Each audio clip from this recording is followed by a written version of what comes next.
Hey everybody, T-Man again, bringing you guys another video. This will be doing my Monday Night Raw review for April 13th, 2015. Alright guys, here I am again doing another Monday Night Raw review, and I'm going to go really in-depth in this review for you guys. And this Raw took place from jolly good old London, England last night. And it was a pretty decent Monday Night Raw, all things considered. The one thing I want to say is, coming off of WrestleMania, we all know, like, especially if you guys watch my videos, I've been saying, there's no secret that Raw's been really bad leading up to WrestleMania. Since WrestleMania was very good, and since Mania, it hasn't been great Raw, but it's been watchable. Monday Night Raw has been really watchable, and I like what they've been doing lately on Raw and SmackDown, by not really getting in too much with the meat and potatoes of storylines, and really kind of getting back to basics. And what I mean by that is really letting the matches speak for themselves. They've been putting on really great wrestling lately on Raw and SmackDown. Good matches. And let the matches kind of carry the show. I mean, for the long time, they've been trying to let the bad writing carry the show. And the show is so long. So I like the strategy, what they've been doing, by really letting the matches speak for themselves. And they do have good storylines going on. And I'm going to speak on which ones I really like. And just show them as they come. Don't make time for long promos that don't go anywhere.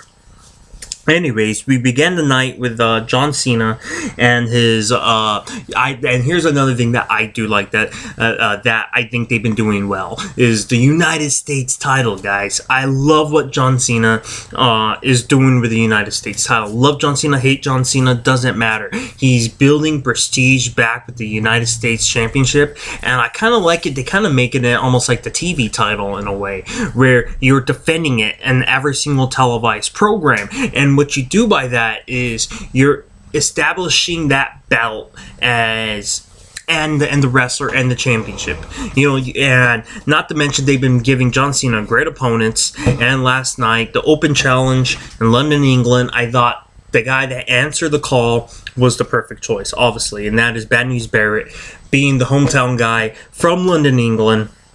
Got a really big pop, and you know what? They put on a very decent match. I'm really loving these John Cena matches for the U.S. title. I mean, they've been really putting these guys like Stardust. The match he had with Stardust was, whew, that was great. I mean, what you're doing by that is you're giving these guys that really know how to work, like your Stardust, who is a great worker and doesn't get the spotlight.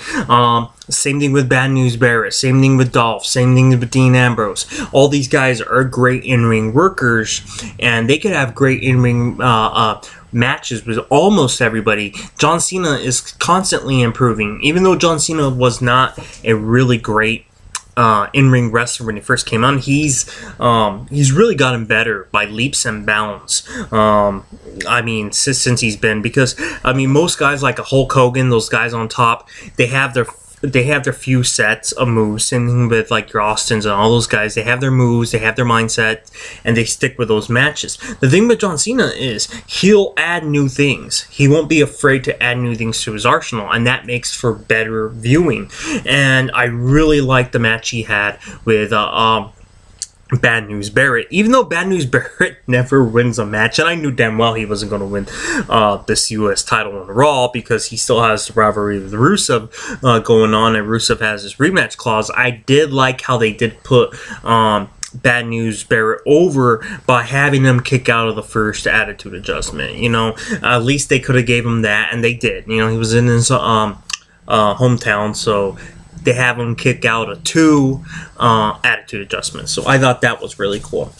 So moving on from there, we had Lana come out, cut a promo on John Cena after John Cena's victory.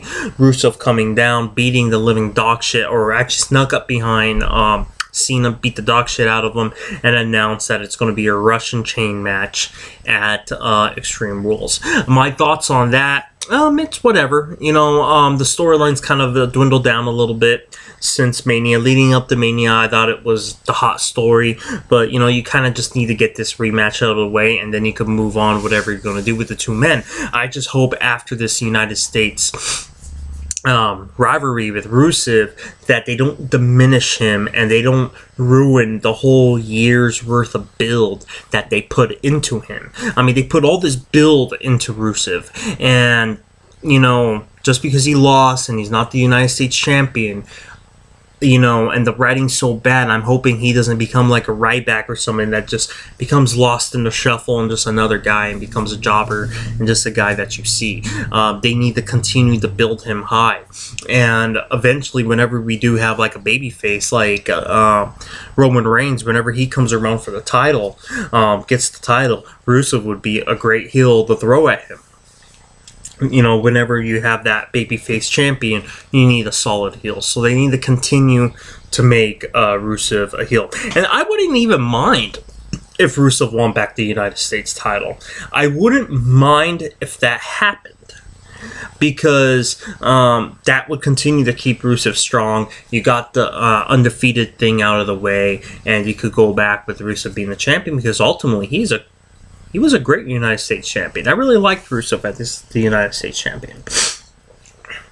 However, it would be really cool, though, if they made the United States title like the TV title and continue to have those weekly Monday Night Raw title defenses, man. That's just, I love what they're doing with that, by the way. Moving on from that, we would go on to the Divas Battle Royal. And right off the bat, I take back what I'm about to say because WWE made it right. But going into it, I was thinking, you know what? I think Naomi should really be going in for the title. I think Naomi's past due for a Divas title run, and I think, frankly, she deserves it. I think out of all the Divas back there, I think Naomi really deserves the Divas title right now. And I was thinking, you know what? And then I know they're in London, and I see Paige. And when I saw Paige in the Battle Royal, I knew right away Paige was going to win in her hometown.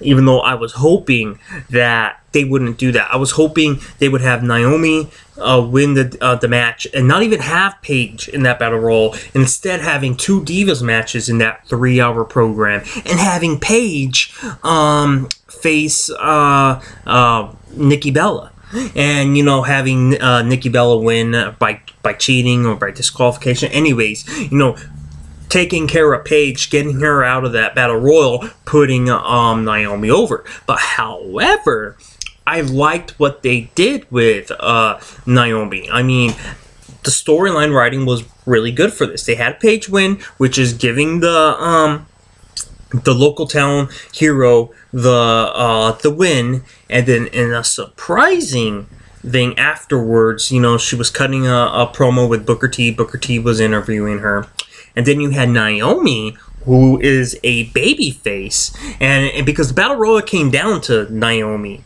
and Paige, and Naomi got her out of the ring, and Paige won the match. And during that interview with Booker T, Naomi came and attacked her and maybe took her out of action, because I heard that Paige is going to be off TV for a while because she is shooting a movie with The Miz, some Christmas time movie for WWE Films. So this would be a perfect way to write her off, and it would be kind of interesting if they book it as Naomi like a heel, because I could see Naomi taking Paige's spot and then having Naomi face Nikki, and I think Naomi would win that match. And then that sets up a rivalry with Paige and Naomi when Paige comes back. I could see that happening. So it should be very interesting to see how that takes place. But I liked it. I liked that whole little angle with Paige. It was cool giving her the hometown thumbs up. So I thought that was pretty cool. Moving on from there, I have my results on here because I can't remember 3 hours in a row. I'm gonna skip the backstage shit. Okay, La Lucha Dragons versus the Ascension.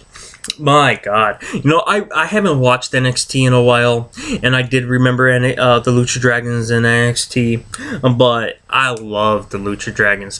They had the match with the Ascension, and man, the moves, man, that moves that the Lucha Dragons does is absolutely that Callisto, man. Holy shit, that Callisto, fuck, he's like today's modern day Rey Mysterio. That Callisto is something cool. And I feel bad for the Ascension, man. It's just, the gimmick is just so bad. They made them too gimmicky. I mean, in NXT, they weren't that gimmicky.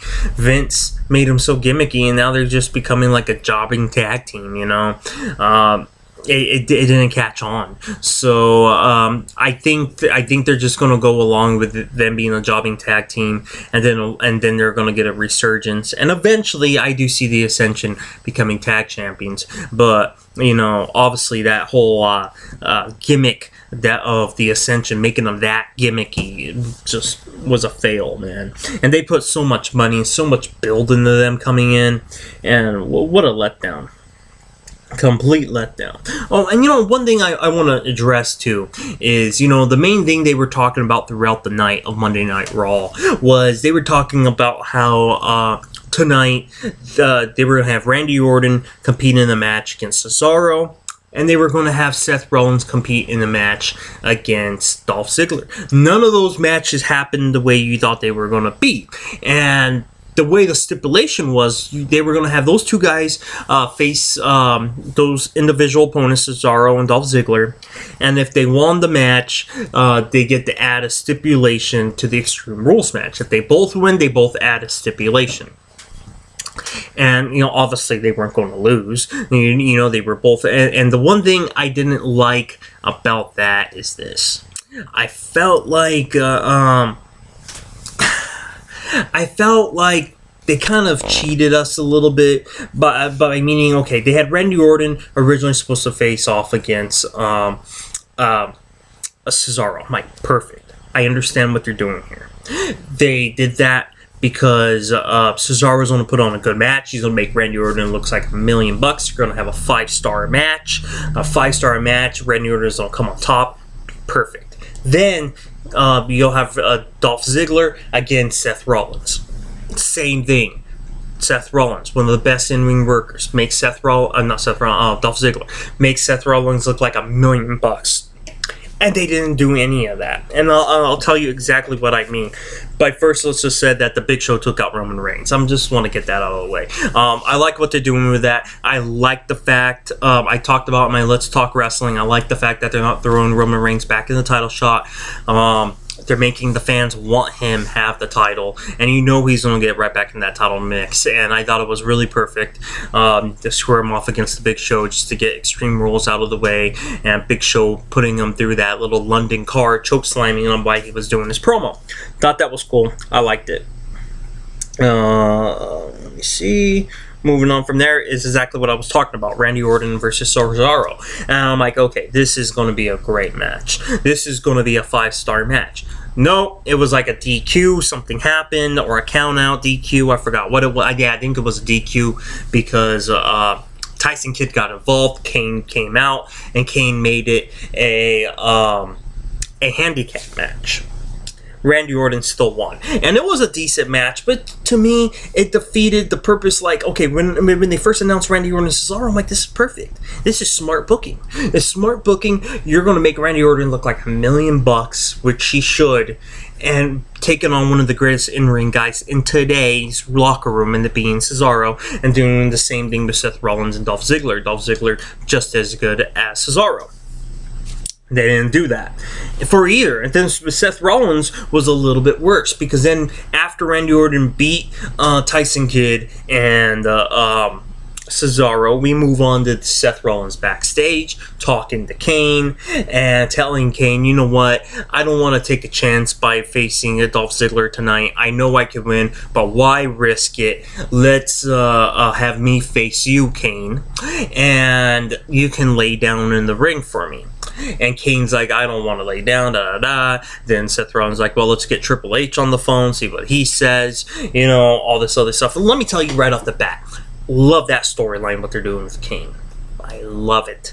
I think it's fucking genius what they're doing with that. Obviously, Kane, I don't know if he's going to retire soon. I don't know what's going to go on with Kane, if he's going to have a babyface run for a little bit before he retires. I mean, he's getting old, and you could tell in his face, he's looking really old, and I love the storyline they're doing with Kane. Kind of hinting a breakup there, and I think it'll be perfect when it happens, because obviously you could just slide Big Show right into that director of operation role that Kane has, and Big Show will be great at it. He would be great. I love Big Show's heel run right now with the Authority, with the smile and all that, and what's best for business. Big Show is great. I love what Big Show is doing, and I love this little tease rivalry with Kane and Seth Rollins, and it's genius too, because Kane and Seth Rollins has been intertwined since Seth Rollins won the Money in the Bank, if you guys remember. Because in the Money in the Bank, it was Kane that pretty much gave him the Money in the Bank, that pretty much helped him win. So you're talking about coming in a complete circle. You know I love that. You know I love complete circle when the story comes together like that. I absolutely love it. Moving on from there, we go on to a quick Dean Ambrose versus Adam Rose.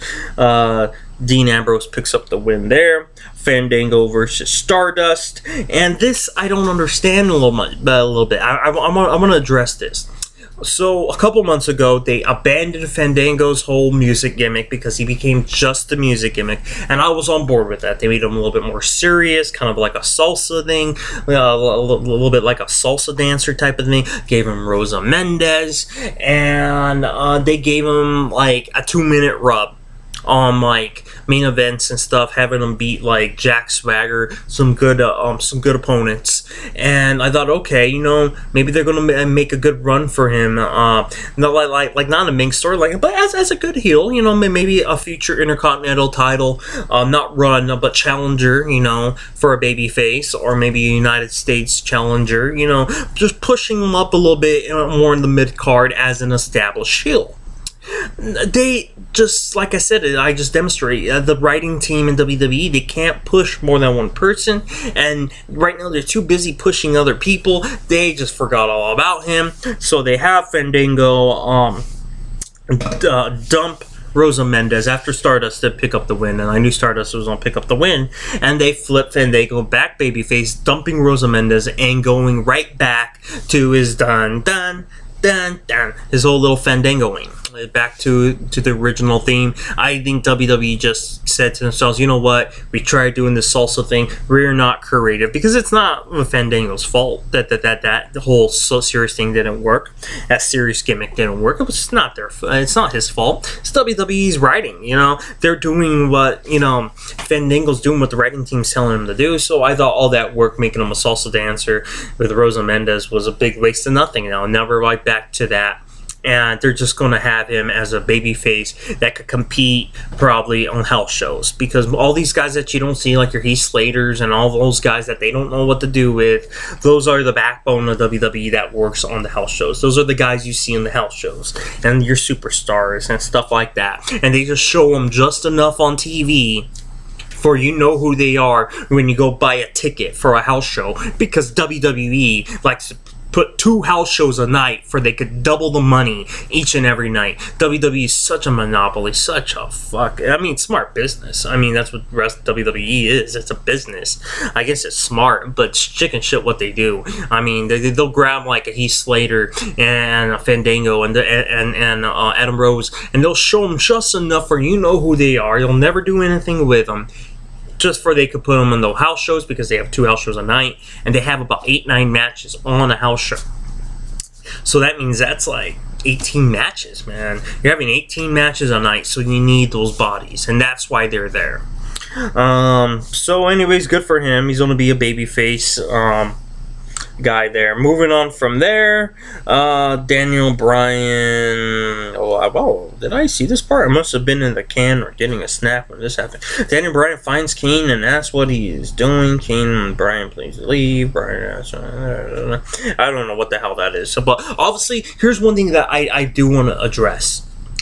Daniel Bryan, they have not been showing having too much wrestling involved, been putting him in tag matches, been doing a lot of things, because apparently Daniel Bryan is still not doing too well from his surgeries and all this, and his health is in question, and he's not doing too well. He's falling apart.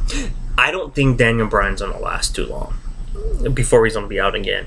And you know what? The more and more I'm hearing about Daniel Bryan's current health backstage and how he's doing, I think WWE did make the right call by not having him win the Royal Rumble. I mean, sometimes we can't see all that right away because they're not going to disclose a athlete's health. And even I was critiquing it, you know, saying, you know, maybe Daniel Bryan, they should have just gave him the Royal Rumble win, have him face Brock, kind of do what they did at WrestleMania, but do it with Daniel Bryan since he was already over. But I understand why they did what they did, because he's just not healthy. And, you know, a lot of it is Daniel Bryan's fault, because he's a weird guy. He's a vegan, you know. I mean, there's nothing against vegans, and then he just has this weird mindset where he doesn't like surgeries. He likes acupunctures, you know. He's a real organic type of guy. He doesn't like modern medicine and all that. And you know what? It's fucking his career, and it's gonna fuck his finances.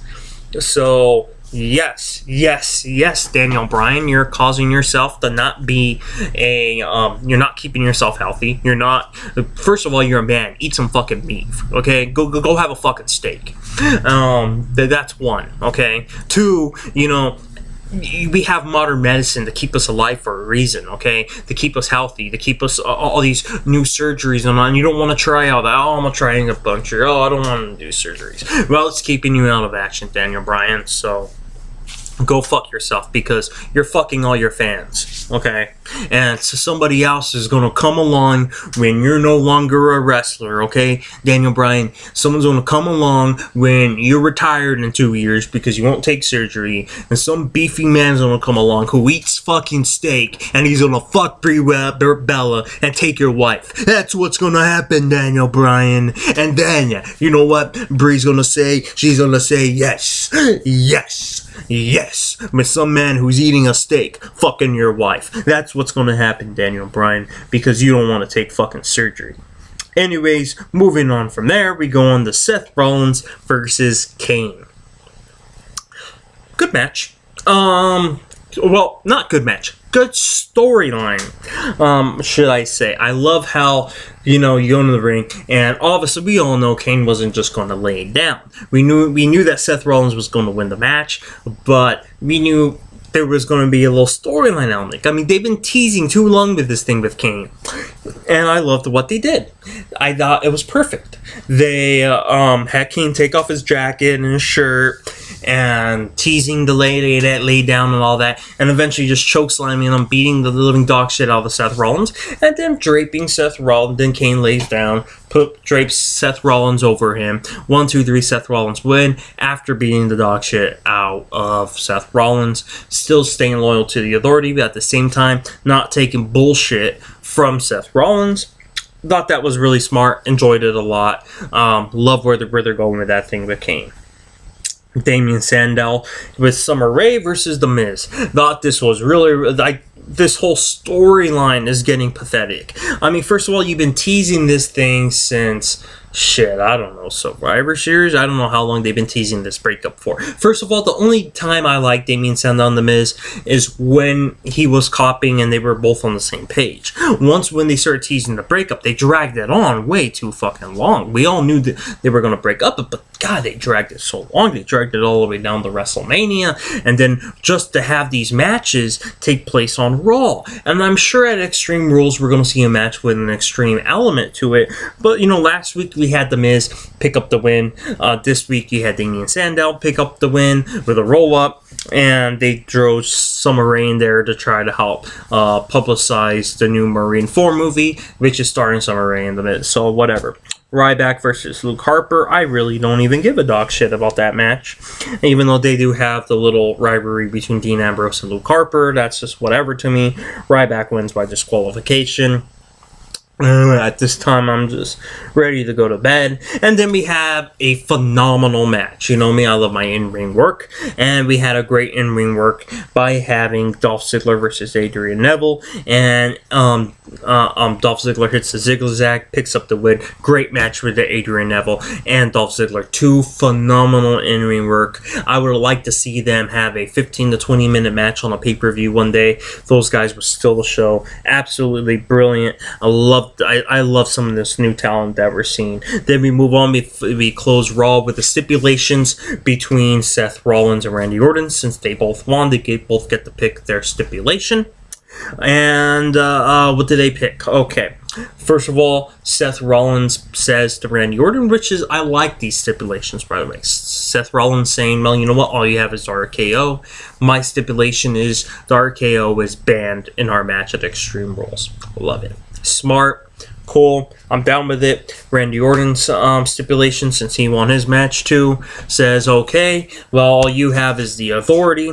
I can beat you even without the RKO, but what you have is the authority, so I'm going to take them out of the picture, and I'm going to do a steel cage match. And the only problem I have is we've seen too many times in steel cage matches where people climb the fence, okay? They climb the cage, they pull the door off. I mean, if you wanted to do that, well, why don't we not have a Hell in a Cell? At least the top is closed. And that's the only difference. And it's a little better of a match. Steel cage matches happen all the time. It's not really special for a pay-per-view. I would have had a Hell in a Cell match. But whatever, it's still cool. Cage match with no RKO. That's what it is. It's cool, and that was Raw. I liked it. I thought it was cool, and good Raw. Definitely improving, not at all where it needs to be, but you know, you got to consider it's 3 hours. Considering 3 hours and they have so much time to fill, I thought they did decent. I thought they did good. WWE should be proud of themselves that they put on a watchable product, because the last few months was not watchable leading up to WrestleMania. So anyways, really good job. That'll conclude this video. Quick updates.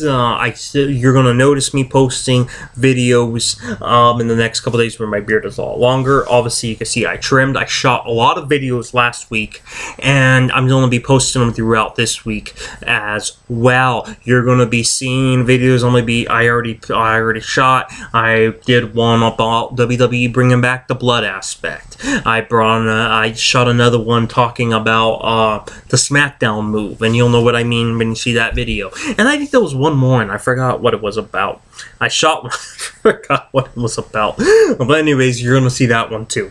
Anyways, guys, hope you liked this video. Please subscribe. Leave your comments and everything above. And yes, I've been pumping out more non-wrestling videos too. We'll be pumping out some more UFC videos. There's a UFC on Fox card coming up. I'll probably shoot a preview video giving my predictions on the UFC on Fox fight. And I'll be shooting a lot of other wrestling videos as well. So until the next video, take care, guys.